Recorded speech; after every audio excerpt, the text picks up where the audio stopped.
How to use @camera without service 2025. Can you use an @camera without paying for service? Most people assume the answer is no, but the truth is a bit more nuanced. In 2025, @cameras are designed to work best with an active subscription. Without service, features like cloud recording, professional monitoring, and mobile alerts are disabled. However, the camera itself doesn't magically stop working.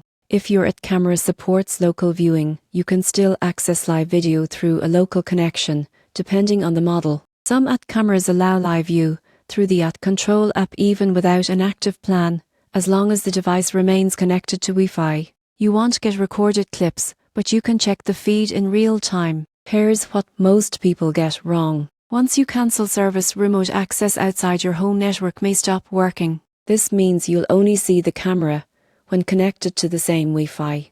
@cameras also cannot be repurposed easily with third-party apps. They are locked into @'s ecosystem, which limits flexibility. The surprising truth is that @cameras without service are best used as basic live view cameras, not full security systems. If you're deciding whether to cancel service, now you know exactly what still works and what doesn't. Subscribe for more honest smart home guides.